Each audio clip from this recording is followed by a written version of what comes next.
Nous sommes le lundi 14 juin 2021. Nous fêtons Saint Élisée, prophète. Bonjour à toutes et à tous. Merci de nous rejoindre sur Catholic TV Gabon pour notre nouvelle édition d'information. Tout de suite, les titres. Au Vatican, le pape François a, au cours de la prière de l'Angélus de ce dimanche 13 juin 2021, rappelé que le bien grandit toujours de manière humble. Au Gabon, Monseigneur Jean-Patrick Ibaba a poursuivi cette fin de semaine le cycle de l'administration du sacrement de la confirmation dans l'archidiocèse de Libreville. Nous terminons notre journal avec la célébration hier dimanche de la messe du port de Soutane au Grand Séminaire National Saint-Augustin de Libreville. C'était tout pour les titres, leur analyse dans quelques instants.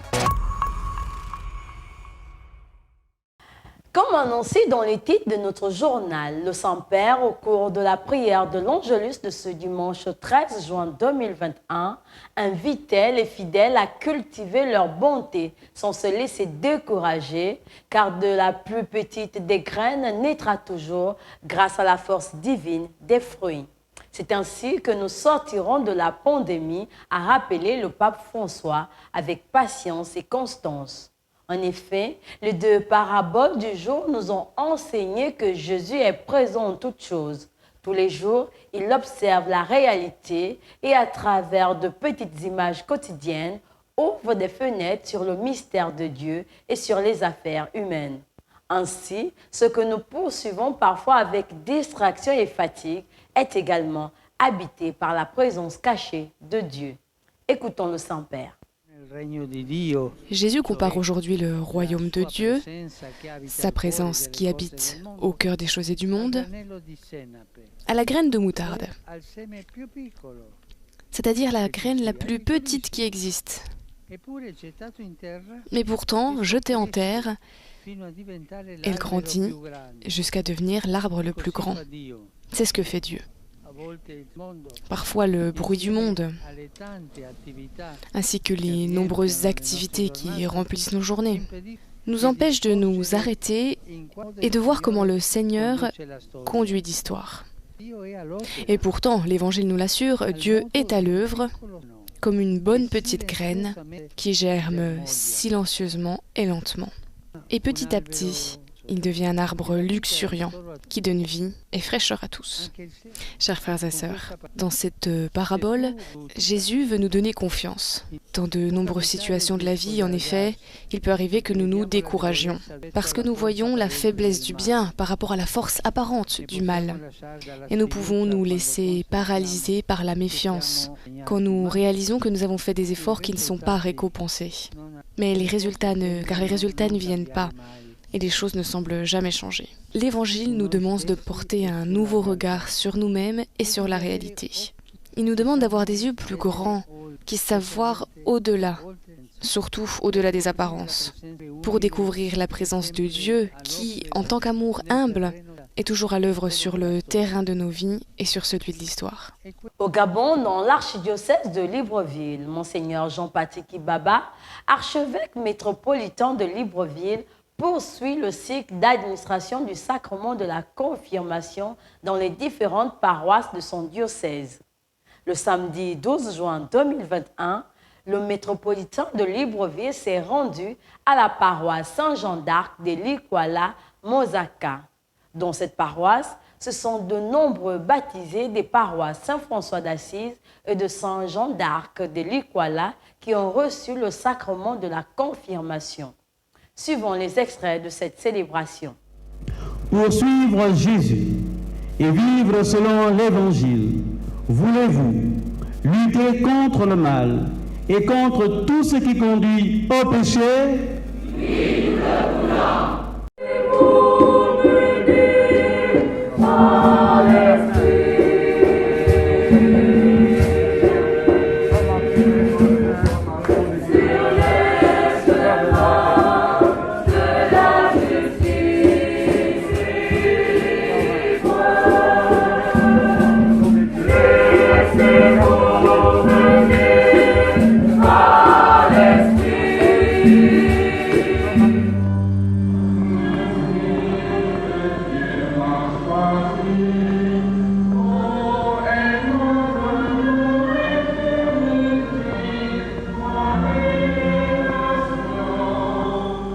dimanche, c'est-à-dire hier, le père archevêque était l'hôte des fidèles de la paroisse Roi-Mage d'Akébé, aussi pour célébrer l'Esprit Saint.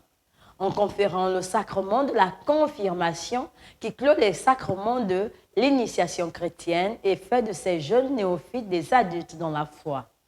Ici en image, la voix du vicaire de la paroisse des Rois-Mages, le père Serge Evina. La fête a été très belle pour tout le monde. Déjà, les préparatifs, j'ai vu comment toute la paroisse s'est mobilisée. Les groupes et mouvements étaient là. On s'est vraiment préparé à accueillir l'archevêque. On a fait la propreté dans et à l'extérieur de l'église. La préparation a été aussi spirituelle, surtout pour les catéchistes et les enfants qui ont reçu la confirmation. Ils ont eu beaucoup de retraites, de temps de récollection, de temps d'enseignement aussi. Moi, j'en ai reçu, nous les prêtres, nous avons reçu certains pour le sacrement de confession. Ça s'est très bien passé. Et hier, c'était le jour J. Dans la matinée, nous avons eu une calamesse de 8 heures aux 3 endroits, à l'église, la salle du cinquantenaire et la grande salle de classe à côté de nous là. Nous avons eu 3 messes à 8 heures. Et au niveau de l'entrée, il a reçu un bouquet de fleurs avec un mot de bienvenue d'une petite fille qui a adressé la bienvenue au nom de tout le monde. Il était très content aussi, il ne savait pas qu'on avait préparé un tel accueil. C'était vraiment très bien. Au Grand Séminaire national Saint-Augustin de Libreville a été célébrée hier dimanche 13 juin 2021 une messe d'action de grâce au cours de laquelle 11 séminaristes destinés aux ordres sacrés au sein du Grand Séminaire Saint-Augustin de Libreville ont porté la soutane. Disons que la soutane était un habit ecclésiastique officiel de l'Église catholique, mais également une étape significative pour ces jeunes qui vont devoir revêtir ce vêtement au cours de leur vie, marquer ainsi leur identité cléricale. Cette messe a été présidée par Monseigneur Rufin Goubou, vicaire général de l'archidiocèse de Libreville. Regardons le film de cette grande célébration. Nous sommes rassemblés ce matin dans ce grand séminaire national Saint-Augustin, en ce 11e dimanche du temps ordinaire, pour célébrer l'Eucharistie. L'Eucharistie au cours de laquelle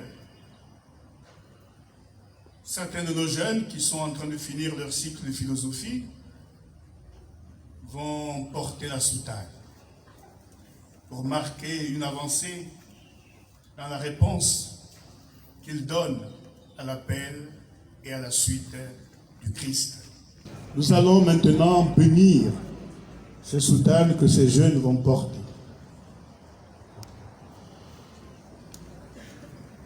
Frères et sœurs, aujourd'hui, nos frères sont ici présents à l'autel pour revêtir l'habit ecclésiastique.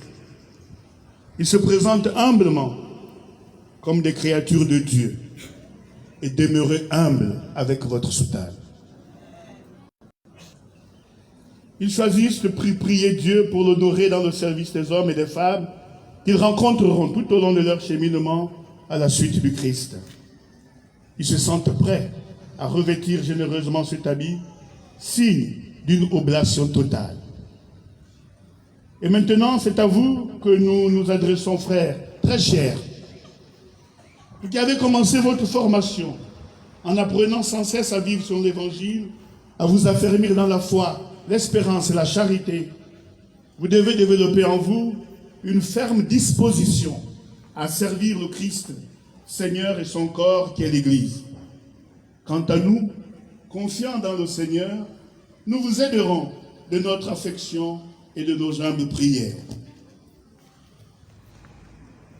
Seigneur Jésus, toi qui as daigné te revêtir de notre corps mortel, nous te supplions de répandre sur nous l'abondance de tes inépuisables richesses et de bénir ces vêtements nouveaux dont nos pères ont fait le choix, en place de l'habit séculier pour symboliser l'innocence ou l'humilité. Fais que nos frères qui veulent te servir en revêtant cette soutane, se revêtent en même temps de toi, et qu'au milieu des autres hommes, par la sainteté de leur vie, ils apparaissent à tous qu'ils te sont totalement dévoués. Nous te demandons à toi qui vis et règne avec le Père et le Saint-Esprit, un seul Dieu pour les siècles des siècles. Avant de boucler notre journal, une information à propos de la célébration des messes de funérailles dans l'archidiocèse de Libreville. Suite à la note de rappel de Monseigneur Ngoubou, le coordinateur des médias catholiques, devant la presse, donne une précision. Regardez. Je vous remercie de venir de manière prompte vers nous pour avoir un éclairage sur le rappel que vient de faire le vicaire général de l'archidiocèse de Libreville aux prêtres. C'est une note que le vicaire général a adressée aux prêtres, à ses confrères, concernant la gestion pastorale des funérailles. Donc, il nous dit qu'il n'y a plus de célébration de messe, de funérailles dans les paroisses. Entendons que la paroisse est un territoire confié à un prêtre qu'on appelle curé ou administrateur, le curé avec l'équipe pastorale composée de vicaires. Donc ces derniers ne doivent plus célébrer les messes de funérailles dans la paroisse. Entendons l'église paroissiale, parce que lors de la fermeture des lieux de culte, des églises, ce sont les églises qui ont été fermées. Mais c'est pas que la vie chrétienne ne veut plus pouvoir être célébrée ou vécue. Non. Donc, l'archevêque avait donné l'instruction aux prêtres de ne pas accueillir les corps dans les églises paroissiales, mais plutôt dans le cadre un peu du bon pasteur qui porte la brebis, d'aller vers les fidèles lorsqu'ils sont éplorés. Donc là où le gouvernement permet qu'il puisse avoir un deuil, parce qu'il y a des demandes à faire de la part de la famille, c'est là où, dans le programme, on peut intégrer une célébration de messe pour un fidèle, un catholique. C'est-à-dire que pour qu'une messe soit célébrée pour un fidèle, il faut qu'il soit baptisé, confirmé, communié, ou qu'il ait reçu le baptême, qu'il soit membre de l'Église, parce que l'absoute, ou le dernier adieu que l'on fait comme célébration, l'absoute, c'est le dernier adieu de la communauté chrétienne à un de ses membres. Et on est membre de par le baptême, qui nous fait rentrer dans la grande famille des enfants de Dieu. Mais si on a renié sa foi, on ne peut pas célébrer pour celui qui a changé de religion, donc qui a renié sa foi. Tu étais baptisé, confirmé, communié. C'est vrai, la marque reste indélébile, mais si tu es devenu musulman, on ne peut pas, parce que tu es devenu musulman, même si tu es un bienfaiteur, célébrer la messe avec la présence de ton corps. Et là, même au quartier, quand le prêtre viendra pour célébrer la messe, il ne peut pas célébrer. Déjà, ceux qui demandent la messe, ils se rapprochent très souvent du secrétariat paroissial pour donner toutes les informations au secrétariat pour retenir la messe. Donc, ce n'est pas que l'archevêque interdit la célébration des messes, des funérailles, mais les messes de funérailles n'ont plus lieu à cause de la pandémie, de la Covid-19 et du nombre de participants. Parce que, bon, si on dit 30 personnes, et que la chorale a déjà 30 personnes, bon, les gens qui viennent avec qui ont demandé la messe, ils seront combien? Mais souvent, quand nous allons dans les lieux de deuil, nous voyons que les gens sont sous la tente, ils respectent les mesures barrières dans la distanciation sociale, et là, on peut mettre une table, dresser l'autel pour célébrer et il n'y a pas d'attroupement lors de la célébration, et c'est souvent en espace ouvert. Donc c'est cela que notre cher vicaire général a rappelé à nous, ses confrères prêtres. Je vais vous surprendre, la messe n'a pas de prix. La messe n'est pas payante. Il y a l'honoraire que les fidèles donnent au secrétariat de la paroisse pour la messe. C'est l'honoraire, mais ce n'est pas le prix de la messe. Le sacrifice du Christ sur le bois de la croix n'est pas quantifiable. On ne peut pas le monnayer. Parce que nous ne sommes pas là aussi dans ce qu'on appelle la simonie, c'est-à-dire la vente des sacrements.